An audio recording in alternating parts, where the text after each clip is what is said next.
Hi hello friends, good morning all of you. MRL study studio ಚಾನಲ್ಗೆ ನಮಗೆಲ್ಲರಿಗೂ ಸ್ವಾಗತಿಸುತ್ತಾ, ಇವತ್ತಿನ ತರಗತಿಯಲ್ಲಿ ದೈಹಿಕ ಶಿಕ್ಷಣ ಪಠ್ಯಪುಸ್ತಕ 7th ಕ್ಲಾಸ್ದು ಅದರಲ್ಲಿ ಬರುವಂತಹ ಕಬಡ್ಡಿ ಈ ಒಂದು ವಿಷಯದ ಬಗ್ಗೆ ಸಂಕ್ಷಿಪ್ತವಾಗಿ ತಿಳ್ಕೊಳ್ಳೋಣ. ಈ ಹಿಂದೆ ನಾನು ಕಬಡ್ಡಿಗೆ ಸಂಬಂಧಪಟ್ಟಂತಹ 6ನೇ ತರಗತಿದು ತಾತ್ವಿಕ ಮತ್ತು ಪ್ರಯೋಗ ವಿಭಾಗ ಮುಗಿಸಿದ್ದೀನಿ. ಇವಾಗ 7ನೇ ತರಗತಿದು ತಾತ್ವಿಕ ಮುಗಿಸಿದ್ದೀನಿ, ಅದು ಪ್ರಯೋಗ ನೋಡೋಣ.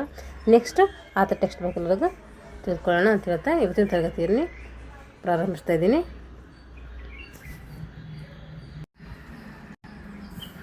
ಕಬಡ್ಡಿ ಕ್ರೀಡೆಯು ಬಹಳ ಸೂಕ್ಷ್ಮತೆ ಮತ್ತು ಬುದ್ಧಿವಂತಿಕೆ ಕ್ರೀಡೆಯಾಗಿದೆ. ಕಬಡ್ಡಿ ಆಡಬೇಕಾದ್ರೆ ಸೂಕ್ಷ್ಮತೆ ಇರಬೇಕು, ಹಾಗೆ ಬುದ್ಧಿವಂತಿಕೆ ಕೂಡ ಇರಬೇಕಿಲ್ಲಿ. ಇಲ್ಲಿ ಸೂಕ್ಷ್ಮ ಕೌಶಲ್ಯಗಳು ಯಾವಂದರೆ ಆಕ್ರಮಣಕಾರಿ ದಾಳಿ ಇರಬೇಕು, ಕ್ಯಾಂಟ್, ಪ್ರವೇಶ, ದಾಳಿಗಾರನ ಚಲನೆ, ಪಾದ ಚಲನೆ, ಲೀಡಿಂಗ್ ಫುಟ್ ರೈಟ್ ಇದರಿಗೆ ಸೇರಿಸಿರಬೇಕು. ಈಗ ಸಂರಕ್ಷಣಾತ್ಮಕ ಕೌಶಲ್ಯಗಳು ಯಾವಂದರೆ ಈಗ ಆಕ್ರಮಣಕಾರಿ ಮಾಡೋದಾಯಿತು, ದಾಳಿ ಮಾಡೋದು, ಕ್ಯಾಂಟ್ ಪ್ರವೇಶ ಮಾಡೋದು, ಮತ್ತು ದಾಳಿಗಾರನ ಚಲನೆ, ಪಾದ ಚಲನೆ, ಲೀಡಿಂಗ್ ಫುಟ್ ರೈಟ್ ಇಷ್ಟು ಏನಿದ್ದಾವೆ ಆಕ್ರಮಣಕಾರಿ ದಾಳಿ. ಇವನ್ನು ಕೂಡ ನೆನಪಿಟ್ಕೋಬೇಕು, ಕೇಳ್ತಾರೆ ಎಕ್ಸಾಮಲ್ಲಿ. ಕ್ಯಾಂಟ್ 1, ಪ್ರವೇಶ 2, ದಾಳಿಗಾರನ ಚಲನೆ 3, ಪಾದ ಚಲನೆ 4, ಲೀಡಿಂಗ್ ಫುಟ್ ರೈಟ್ 5 ಇವೆಲ್ಲ ಏನು ಆಕ್ರಮಣಕಾರಿ ದಾಳಿಗಳು. ಈಗ ನಾವು ಅವರು ಆಕ್ರಮಣ ಮಾಡ್ತಿದ್ದೆ ನಾವು ರಕ್ಷಣೆ ಮಾಡ್ಕೋಬೇಕಲ್ಲ, ಆ ಒಂದು ಸ್ಕಿಲ್ ಯಾವಂದರೆ ಮುಂಗೈ ಹಿಡಿತ ಮಾಡಬೇಕು, ಆ್ಯಂಕಲ್ ಹಿಡಿತ ಮಾಡಬೇಕು, ಮಂಡಿ ಹಿಡಿತ ಮಾಡಬೇಕು, ತೊಡೆ ಹಿಡಿತ ಮಾಡಬೇಕು, ಸರಪಳಿ ಹಿಡಿತ, ಇನ್ನು ಅನೇಕ ಕೌಶಲ್ಯಗಳನ್ನು ನಾವು ಹಿಂದಿನ ತರಗತಿಯಲ್ಲಿ ಮಾಡಿದ್ವಿ, ತಿಳ್ಕೊಂಡಿದ್ವಿ. Single toe touch, leading foot right, thigh catch ಇವೆಲ್ಲ ಆಕ್ರಮಣಕಾರಿ ಮತ್ತು ಸಂರಕ್ಷಣಾ ಕೌಶಲ್ಯಗಳು ತರಗತಿಯಲ್ಲಿ ಸ್ವಲ್ಪ ನಾವು ತಿಳ್ಕೊಂಡಿದ್ವಿ. ಈ ತರಗತಿಯಲ್ಲಿ 2 ರೀತಿಯ ಒಂದು ಕೌಶಲ್ಯಗಳ ಬಗ್ಗೆ ತಿಳ್ಕೊತಾ ಇದ್ವಿ. ಒಂದು ಆಕ್ರಮಣಕಾರಿ ಕೌಶಲ್ಯ, ಅದಕ್ಕೆ ಸ್ಕೂಪಿಂಗ್, ಹ್ಯಾಂಡ್ ಟಚ್, ಕಾಂಬಿನೇಷನ್ ರೈಡ್, ಸರಪಳಿಯ ಕೆಳಗಿನಿಂದ ನುಸುಳುವುದು, ತಳ್ಳುವಿಕೆಯ ಪ್ರತಿತಂತ್ರ ಇವೆಲ್ಲ ಏನಾಗಿರ್ತವೆ ಆಕ್ರಮಣಕಾರಿ ಸ್ಕಿಲ್ಗಳಾಗಿರ್ತವೆ. ಹಾಗೆ ರಕ್ಷಣಾತ್ಮಕ ಸ್ಕಿಲ್ ಏನಂದರೆ ತಳ್ಳುವುದು ಅಂದರೆ ಪುಸ್ಸಿಂಗ್ ತಂತ್ರಗಳು, ಸರಪಳ ಹಿಡಿತ. ಈಗ ನಾವು ಕಲಿಯುವ ಕೌಶಲ್ಯಗಳಿಗೆ ಪೂರಕವಾಗಿ ಪೂರ್ವಸಿದ್ಧ ಚಟುವಟಿಕೆಗಳನ್ನು ಕೂಡ ಮಾಡಬೇಕು. 2 ಆಕ್ರಮಣಕಾರಿ ಮತ್ತು ರಕ್ಷಣಾತ್ಮಕ ಸ್ಕಿಲ್ಗಳು ತಿಳ್ಕೊಂಡಿದ್ವಿ. ಇವಾಗ ನಾವೇನು ಮಾಡಬೇಕಂದ್ರೆ ಕೌಶಲ್ಯಗಳಿಗೆ ಪೂರಕವಾಗಿ ಪೂರ್ವಸಿದ್ಧ ಚಟುವಟಿಕೆಯನ್ನು ಮಾಡಬೇಕು. ಪೂರಕ ಚಟುವಟಿಕೆಗಳು ಅಂತ ಹೇಳ್ತೀವಿ. ಪ್ರತಿಯೊಂದು ಗೇಮಿಗೂ ಪೂರಕ ಚಟುವಟಿಕೆ ಮಾಡಬೇಕು. ಕಬಡ್ಡಿ ಅಂದರೆ ಅದಕ್ಕೆ ಸಂಬಂಧಪಟ್ಟಂಗೆ ಮಾಡಬೇಕು. ವಾಲಿಬಾಲು, ಬಾಸ್ಕೆಟ್ಬಾಲು ಯಾವ್ಯಾವ ಗೇಮ್ಸ್ ಇರ್ತವೆ ಅದಕ್ಕೆ ಪೂರಕವಾಗಿ ಏನು ಮಾಡ್ತೀವಿ, ವ್ಯಾಯಾಮಗಳನ್ನು ಮಾಡ್ತೀವಿ. ದೇಹ ಕಾವೇರಿಸುವಿಕೆ ಏನು ಮಾಡ್ತೀವಿ, ದೇಹ ಕಾವೇರಿಸುವಿಕೆ ಮಾಡಬೇಕಾದ್ರೆ ನಮಗೇನು ಬೇಕು, ಈ ಒಂದು ವ್ಯಾಯಾಮಗಳು ಮುಖ್ಯವಾಗಿರ್ತವೆ.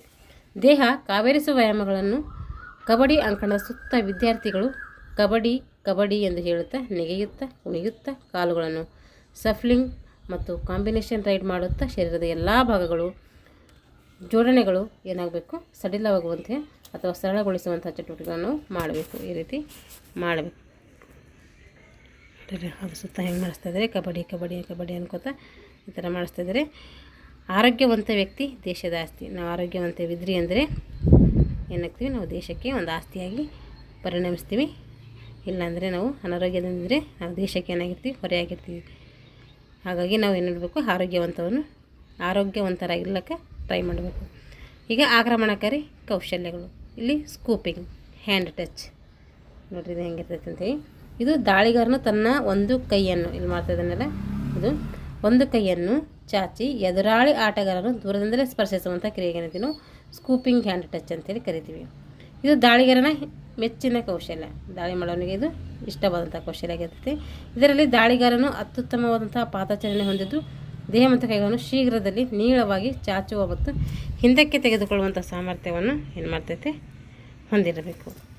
ಈಗ ಕಾಂಬಿನೇಷನ್ ರೈಡಿಂಗ್, ಇಲ್ಲಿ ದಾಳಿಗಾರನು ತನ್ನ ಅಂಕಣದಿಂದ ಕ್ಯಾಂಟನ್ನು ಪ್ರಾರಂಭಿಸಿ ಆಟದಲ್ಲಿ ತನಗೆ ಅನುಕೂಲವಾಗುವಂತೆ ಆಟ ಏನು ಮಾಡ್ತಾನೆ, ಆಡ್ತಾನೆ. ಕ್ಯಾಂಟನ್ನು ಬಿಡದೆ ಅಂದರೆ ಸೆಫ್ಲಿಂಗ್ ಲೆಗ್ಗನ್ನು ಮುಂದೆ ಚಲಿಸುತ್ತಾ ದೇಹದ ಒಂದು ಸ್ಥಿತಿ ಬಾಗಿರುವಂತೆ ನೋಡ್ಕೋಬೇಕು. ಇದಕ್ಕೇನಂತೀವಿ ಕಾಂಬಿನೇಷನ್ ರೈಡಿಂಗ್. ಅಂದರೆ ಇಲ್ಲಿ ದಾಳಿಗಾರ ಏನು ಮಾಡ್ತಾನೆ, ತನ್ನ ಅಂಕಣದಿಂದ ಕ್ಯಾಂಟನ್ನು ಹೇಳ್ಕೊತಾ ಬಂದು ಆಟದಲ್ಲಿ ತನಗೆ ಅನುಕೂಲವಾಗುವಂತೆ ಆಟ ಆಡ್ತಾನೆ. ಕ್ಯಾಂಟನ್ನು ಬಿಡದೆ ಸೆಫ್ಲಿಂಗ್ ಲೆಗ್ಗನ್ನು ಕೂಡ ಮುಂದೆ ಚಲಿಸ್ತಾ ಇರ್ತಾನೆ, ದೇಹದ ಸ್ಥಿತಿ ಬಾಗಿರುವಂತೆ ನೋಡ್ಕೊಳ್ತಾನೆ. ಇಲ್ಲಿ ಆಟಗಾರನು ಏನು ಮಾಡಬೇಕಂದ್ರೆ ದೃಷ್ಟಿ ಹೇಗಿರಬೇಕಂದ್ರೆ ಪ್ರತಿ ಆಟಗಾರರು ನೋಡುವ ರೀತಿಯಲ್ಲಿ ಇರಬೇಕು. ಪ್ರತಿಯೊಬ್ಬ ಆಟಗಾರರನ್ನು ನಾವು ವೀಕ್ಷಣೆ ಮಾಡ್ತಾ ಇರಬೇಕು. ಕೈಕಾಲು ಅದರ ಜೊತೆ ಚಲನೆಯಲ್ಲಿ ಕೂಡ ಇರಬೇಕು. ಇದಕ್ಕೇನಂತೀವಿ ಕಾಂಬಿನೇಷನ್ ರೈಡಿಂಗ್ ಅಂತೇಳಿ ಕರಿತೀವಿ. ಅಂದರೆ ಒಂದಕ್ಕಿಂತ 2 ಸ್ಕಿಲ್ಗಳನ್ನು ಬಳಸ್ಕೊಂಡು ಆಟ ಆಡೋದು. ಈಗ ಸರಪಳಿ ಕೆಳಗಿನಿಂದ ನುಸುಳುವುದು. ಇದರಲ್ಲಿ ಬೇರೆ ಬೇರೆ ರೀತಿಯಿಂದ ಸರಪಳಿ ವ್ಯವಸ್ಥೆಯಲ್ಲಿ ಏನು ಮಾಡ್ತೀವಿ ನಾವು ರೈಡರನ್ನು ಮುತ್ತಿಗೆ ಹಾಕಿದಾಗ ಎರಡು ಸಿಸ್ಟಮ್ ಬರ್ತವೆ. ನಿನ್ನೆ ನೋಡಿದ್ದೀವಿ 2 2 3 2 ಮೆಥಡ್, ಇನ್ನೊಂದು 2 1 2 2 ಮೆಥಡ್. ಇದನ್ನು ಇದ್ರ ಬಗ್ಗೆ ತಿಳ್ಕೊಂಡ್ವಿ. ಇವೆರಡು ಏನಂತೀವಿ ನಾವು ಚೈನ್ ಸಿಸ್ಟಮ್ ಅಥವಾ ಸರಪಳಿ ಅಂತೇಳಿ ಕರಿತೀವಿ. ಈ ರೀತಿ ಮಾಡಿ ಏನು ಮಾಡ್ಬೋದು ನಾವು ದಾಳಿಗಾರನನ್ನು ಮುತ್ತಿಗೆ ಹಾಕ್ಬೋದು.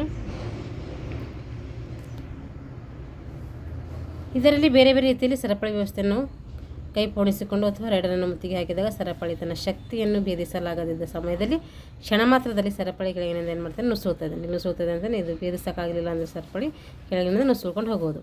ಬಲಪ್ರಯೋಗ ಮಾಡಿ ಅದರಿಂದ ತಪ್ಪಿಸಿಕೊಳ್ಳಲಾಗದೆಂದು ಆಟಗಾರನಿಗೆ ಅನಿಸಿದರೆ ಅವನಿಗೆ ಏನು ಬೇಕು ಅಂತಂದರೆ ಮತ್ತೊಂದು ತಂತ್ರ ಇದೆ. ಚಂಗನೆ ಮೇಲಕ್ಕೆ ಹಾರಿ ಮಧ್ಯ ಗೆರೆಯತ್ತ ನುಗ್ಗುವುದು. ಮೇಲಿಂದ ಕೂಡ ನಾವು ಹಾರ್ಕೊಂಡು ಬರ್ಬೋದು. ರೈಡರ್ ಈ ರೀತಿ ತಪ್ಪಿಸಿಕೊಂಡು ಪಾರಾಗ್ತಾನೆ ಎಂದು ಸಾಮಾನ್ಯವಾಗಿ ಎದುರಾಳಿಗಳು ಕೂಡ ನಿರೀಕ್ಷಿಸಿರುವುದಿಲ್ಲ. ಆ ರೀತಿ ಸನ್ನಲಿಸಿ ಮಾಡಿಕೊಂಡು ಹೋಗಬೇಕು. ಈಗ ತಳ್ಳುವಿಕೆ ಪ್ರತಿತಂತ್ರ. ಈ ರಕ್ಷಣಾತ್ಮಕ ಕೌಶಲ್ಯದಲ್ಲಿ ದಾಳಿಗಾರನು ಸಂಪೂರ್ಣವಾಗಿ ತನ್ನ ದೇಹವನ್ನು ಹಿಡಿತದಲ್ಲಿಟ್ಟುಕೊಳ್ಳುವುದು ಭಾಳ ಮುಖ್ಯವಾಗುತ್ತದೆ. ಅಂದರೆ ದಾಳಿಗಾರನನ್ನು ಗೆರೆಯಿಂದ ಹೊರ ಹೋಗುವಂತೆ ನೋಡಿಕೊಳ್ಳುವುದೇ ಪ್ರತಿತಂತ್ರವಾಗಿದೆ. ಈಗ ಇಷ್ಟೇನದು ಆಕ್ರಮಣಕಾರಿ. ಅದು ಇವಾಗ ರಕ್ಷಣಾತ್ಮಕ ಸ್ಕಿಲ್ಗಳು. ಪುಷಿಂಗ್ ಅಂದರೆ ತಳ್ಳಬೇಕು. ತಂತ್ರಗಾರಿಕೆ ಪುಷಿಂಗು, ತಂತ್ರಗಾರಿಕೆ, ಸರಪಳಿ. ಈಗ ಪುಷಿಂಗ್ ಅಂದರೆ ಏನಂದರೆ ನೋಡಿ, ದಾಳಿಗಾರನು ಉದ್ದೇಶಪೂರ್ವಕವಾಗಿ ಅಂಕಣದಿಂದ ಹೊರಗೆ ತಳ್ಳುವುದು. ಕಬಡ್ಡಿ ಆಟದ ನಿಯಮಗಳಿಗೆ ಏನಾಗಿರ್ತದೆ, ಅದು ವಿರುದ್ಧವಾಗಿರ್ತೈತಿ. ಈ ರೀತಿ ಮಾಡೋಂಗಿಲ್ಲ. ಆದರೂ ಇದು ಸಾಮಾನ್ಯವಾಗಿ ರಕ್ಷಣಾ ಆಟದ ತಂತ್ರವೇ ಆಗಿರ್ತೈತಿ. ಈ ಕೌಶಲ್ಯವನ್ನು ಉಪಯೋಗಿಸುವಾಗ ಈ ಕೆಳಗೆ ಸೂಚಿಸಿದ ಮಿತಿಗಳನ್ನು ಅನುಸರಿಸಬೇಕು. ದಾಳಿಗಾರನನ್ನು ಸಂಪೂರ್ಣವಾಗಿ ತಡಿಬೇಕು. ದಾಳಿಗಾರನನ್ನು ರಕ್ಷಣಾ ಆಟಗಾರನ ಸಹಾಯದಿಂದ ನೆಲದಿಂದ ಮೇಲೆತ್ತಬೇಕು. ದಾಳಿಗಾರನ ಏನು ಮಾಡಬೇಕು, ಯಾರು ರಕ್ಷಣಾ ಆಟಗಾರ ಇರ್ತಾರಲ್ಲ ಅವ್ರು ಏನು ಮಾಡಬೇಕು, ಅವನಿಗೆ ನೆಲಕ್ಕೆ ಬಿದ್ದ ಮೇಲೆ ಎತ್ತಬೇಕು. ದಾಳಿಗಾರ ಅಂಕಣದಿಂದ ಹೊರ ಹೋಗುವವರೆಗೂ ರಕ್ಷಣಾ ಆಟಗಾರನು ತನ್ನ ಅಂಕಣದ ಸಂಪರ್ಕದಲ್ಲಿ ಇರಬೇಕು. ದಾಳಿಗಾರ ಅಂಕಣದಿಂದ ಹೊರ ಹೋಗುವವರೆಗೂ ಕೂಡ ಏನು ಮಾಡಬೇಕು, ರಕ್ಷಣಾ ಆಟಗಾರ ತನ್ನ ಅಂಕಣದ ಸಂಪರ್ಕದಲ್ಲಿ ಇರಬೇಕು. ಈಗ ತಂತ್ರಗಳು. ಕಬಡ್ಡಿ ಆಟವು ಶಕ್ತಿ, ಯುಕ್ತಿ ಮತ್ತು ತಂತ್ರಗಳಿಂದ ಕೂಡಿದ ಒಂದು ಕ್ರೀಡೆಯಾಗಿದೆ. ಈ ತಂತ್ರಗಾರಿಕೆ ಎರಡು ನೋಡ್ತೀವಿ ನಾವು. ಒಂದು ದಾಳಿಗಾರನ ತಂತ್ರ, ಇನ್ನೊಂದು ಪ್ರತಿ ದಾಳಿಗಾರನ ತಂತ್ರ. ಹಾಗಾದರೆ ದಾಳಿಗಾರನ ತಂತ್ರ ಹೆಂಗಿರುತ್ತೆ ನೋಡ್ರಿ. ದಾಳಿಗಳು ರಕ್ಷಣೆಯ ತಂತ್ರವನ್ನು ಊಹಿಸುವಿಕೆ. ರಕ್ಷಣೆಯ ಬಲಹೀನತೆಯನ್ನು ಗುರುತಿಸಿ ಆ ಭಾಗದಲ್ಲಿ ದಾಳಿಯನ್ನು ಹೆಚ್ಚಿಸುವುದು. ದೇಹದ ಭಾರವನ್ನು ಸಮತೋಲನದಲ್ಲಿಟ್ಟುಕೊಂಡು ಮಧ್ಯಗೆರೆಯ ಕಡೆಗೆ ಗಮನವನ್ನು ಏನು ಮಾಡಬೇಕು, ಕೇಂದ್ರೀಕರಿಸಬೇಕು. ಇದಕ್ಕೇನಂತೀವಿ, ದಾಳಿಗಾರನ ತಂತ್ರ ಅಂತೇಳಿ ಕರಿತೀವಿ. ಈಗ ಪ್ರತಿ ದಾಳಿಗಾರನ ತಂತ್ರ. ದಾಳಿಗಾರ ಪಾದಚಲನೆಯನ್ನು ಗಮನಿಸುವುದು ಮತ್ತು ದೌರ್ಬಲ್ಯವನ್ನು ಗಮನಿಸಿ ಅದಕ್ಕೆ ಪ್ರತಿತಂತ್ರವಾಗಿ ಹಿಡಿತಗಳನ್ನು ಏನು ಮಾಡ್ತಾನೆ. ರಕ್ಷಣೆಯನ್ನು ದಾಳಿಗಾರನ ಚಾಕಚಕ್ಯತೆಗೆ ತಕ್ಕಂತೆ ಕೈ, ಕಾಲು, ತೊಡೆ ಹಿಡಿಯಲು ಏನು ಮಾಡ್ತಾನೆ, ಉಪಯೋಗಿಸ್ತಾನೆ. ಪ್ರತಿ ದಾಳಿಗಾರನ ತಂತ್ರ. ದಾಳಿಗಾರನ ಪಾದಚಲನೆಯನ್ನು ಗಮನಿಸುವುದು ಮತ್ತು ದೌರ್ಬಲ್ಯವನ್ನು ಗಮನಿಸಿ ಅದಕ್ಕೆ ಪ್ರತಿತಂತ್ರವಾಗಿ ಹಿಡಿತಗಳನ್ನು ಮಾಡುವುದು. ರಕ್ಷಣೆಯನ್ನು ದಾಳಿಗಾರನು ಏನು ಮಾಡಬೇಕು, ಚಾಕಚಕ್ಯತೆಗೆ ತಕ್ಕಂತೆ ಕೈ, ಕಾಲು, ತೊಡೆಯನ್ನು ಹಿಡಿಯಲು ಉಪಯೋಗಿಸಬೇಕು. ಚೈನ್ ವಿಧಾನವನ್ನು ರೈಡರ್ನ ಒಂದು ಚಲನೆಗೆ ತಕ್ಕಂತೆ ಬದಲಾಯಿಸುವುದು. ಈಗ ಸರಪಳಿ ಹಿಡಿತದೊಂದಿಗೆ ದಾಳಿಗಾರನನ್ನು ಸಂಪೂರ್ಣವಾಗಿ ಹಿಡಿಯಲು ಈ ಕೌಶಲ್ಯ ಏನಾಗಿದೆ, ಅವಶ್ಯಕವಾಗಿದೆ. ದಾಳಿಗಾರ ಗುರಿಯಾಗಿಟ್ಟುಕೊಂಡ ಆಟಗಾರನ ಕಡೆಗೆ ನುಗ್ಗಿದಾಗ ಸರಪಳಿಯಲ್ಲಿರುವ ಎಲ್ಲ ಆಟಗಾರರು ಸಕ್ರಿಯವಾಗಿ ದಾಳಿಗಾರನನ್ನು ಹಿಡಿಯಲು ಇದೇನಾಗ್ತೈತೆ, ಸಹಾಯಕ ಆಗ್ತೈತೆ. 2-3-2 ಹಾಗೂ 2-1-2 ರ ವಿಧಾನದಿಂದ ಎದುರಾಳಿಗಳನ್ನು ತಪ್ಪಿಸಿಕೊಂಡು ಮಧ್ಯಗೆರೆಗೆ ಮುಟ್ಟದಂತೆ ಸರಪಳಿ ಹಿಡಿತಗಾರ ಏನು ಅದನ್ನು ತಡಿಬೇಕು. ಸರಪಳಿ ಹಾಕಿ ನಾವು ತಡಿಬೇಕು ಅಂತ ಅರ್ಥ. ಇಲ್ಲಿ ಕೆಲವು ಪೂರಕ ಆಟಗಳಿದ್ದಾವೆ. ಅನೇಕ ಕೌಶಲ್ಯಗಳನ್ನು ತಂತ್ರ ಮತ್ತು ಪ್ರತಿತಂತ್ರಗಳನ್ನು ರೂಢಿಸಲು ಕೆಲವು ಪೂರಕ ಆಟಗಳನ್ನು ಮಾಡ್ತಾರೆ, ವಿದ್ಯಾರ್ಥಿಗೆ ಆಡಿಸ್ತಾರೆ. ಈ ರೀತಿ ಪೂರಕ ಆಟ, ಸರ್ಕಲ್ ಕಬಡ್ಡಿ ಅಂತ ಕರಿತೀವಿ. ಇದಕ್ಕೆ ಸರ್ಕಲ್ದಾಗೆ ಆಡುವಂಥ ಆಟ. ಇದು ಹೆಂಗೆ ಆಡಿಸ್ಬೇಕಂತಂದರೆ, ಒಂದು ವೃತ್ತದಲ್ಲಿ ಒಂದು ಮೈದಾನದಲ್ಲಿ ನೋಡಬೇಕು, ಒಂದು ವೃತ್ತ ಹಾಕಬೇಕು, ಮಧ್ಯಗೆರೆಯನ್ನು ಗುರುತಿಸಬೇಕು, ವಿದ್ಯಾರ್ಥಿಗಳನ್ನು 2 ತಂಡಗಳನ್ನಾಗಿ ಮಾಡಬೇಕು. ಮಧ್ಯಗೆರೆಯಿಂದ ಕಬಡ್ಡಿ ಅಂತ ಹೇಳ್ತಾ ಎದುರಾಳಿ ತಂಡಕ್ಕೆ ಏನು ಮಾಡಬೇಕು, ದಾಳಿಗಾರನಾಗಿ ತೆರಳಿ ಅವನನ್ನು ಮುಟ್ಟಲು ಪ್ರಯತ್ನಿಸಬೇಕು. ಅವ್ರಿಗೆ ಮುಟ್ಲಕ್ಕೆ ಪ್ರಾರಂಭ ಮಾಡಬೇಕು. ದಾಳಿಗಾರ ಯಾವ ಪ್ರತಿ ದಾಳಿಗಾರನನ್ನು ಮುಟ್ಟುತ್ತಾನೋ ಅವನು ಮಾತ್ರ ದಾಳಿಗಾರನನ್ನು ಏನು ಮಾಡ್ತಾರೆ, ತನ್ನ ಅಂಕಣದಲ್ಲಿ ಹಿಡಿದಿಡಲು ಪ್ರಯತ್ನಿಸಬೇಕು. ಕಬಡ್ಡಿ ಥರ ಒಬ್ಬರು ಮುಟ್ಟಿದರೆ ಎಲ್ಲರೂ ಬಂದು ಹಿಡ್ಕೊಳ್ಳೋಂಗಿಲ್ಲ. ಅವನು ಯಾರಿಗೆ ಮುಟ್ಟಿರ್ತಾನೆ ಅವನ ಒಬ್ಬನೇ ಅಷ್ಟೇ ಎದುರಿಸಬೇಕು ಅಂತ ಅರ್ಥ. ಇವನ್ನ ಏನು ಮಾಡ್ತೀವಿ ನಾವು ಮುಟ್ಟಿದೀವಿ ಅಂದ್ರೆ ಎಲ್ಲರೂ ಬಂದು ಏನು ಮಾಡ್ತಾರೆ, ಎಲ್ಲರೂ ಒಟ್ಟಿಗೆ ಬಂದು ಹಿಡಿತಾರೆ. ಆದರೆ ಈ ರೀತಿ ಹಿಡಿಯೋಕ್ಕಿಲ್ಲ ಇಲ್ಲಿ.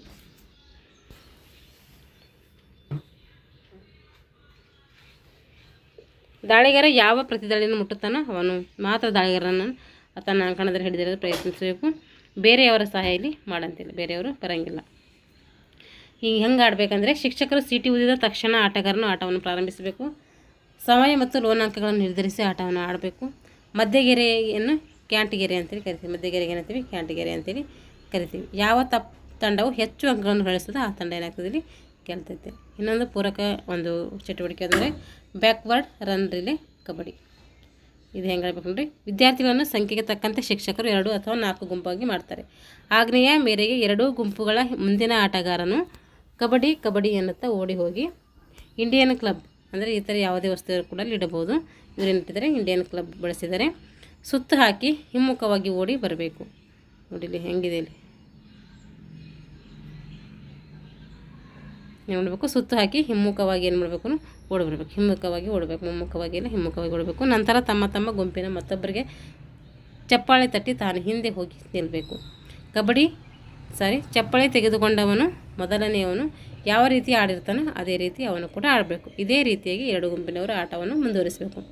ಯಾವ ತಂಡವು ನಿಗದಿತ ಸಮಯಕ್ಕೆ ಮೊದಲು ಮುಗಿಸುತ್ತದೆಯೋ ಆ ತಂಡ ಏನಾಗ್ತದೆ ಇಲ್ಲಿ ಜಯಗಳಿಸ್ತೈತಿ. ಹಾಗಾದರೆ ಹೇಗೆ ಆಡಬೇಕು ಇದಂತಂದರೆ, ಈ ತಮ್ಮ ಗುಂಪಿನ ಆಟಗಾರನು ಒಂದು ಚಪ್ಪಾಳೆ ಕೊಡುವವರೆಗೂ ಇನ್ನೊಬ್ಬ ಆಟಗಾರ ತನ್ನ ಸರದಿ ನೋಡಬೇಕು, ಪ್ರಾರಂಭಿಸಬಾರ್ದು. ಅವನು ಬಂದು ಚಪ್ಪಾಳೆ ಕೊಡುವವರೆಗೂ ಕೂಡ ಇವನೇನು ಮಾಡಬಾರ್ದು, ಪ್ರಾರಂಭ ಮಾಡಬಹುದು. ತನ್ನ ಸರದಿ ಮುಗಿದ ಆಟಗಾರ ತನ್ನ ಸಾಲಿನಲ್ಲಿ ಹಿಂದೆ ನಿಲ್ಲಬೇಕು. ಯಾರು ಸರದಿ ಮಾಡೋದು ಅವ್ರು ಏನು ಮಾಡಬೇಕು, ಆ ಸರದಿ ಹಿಂದೆ ಆಟಗಾರನ ತನ್ನ ಹಿಂದೆ ಸಾಲಿನಲ್ಲಿ ನಿಲ್ಲಬೇಕು.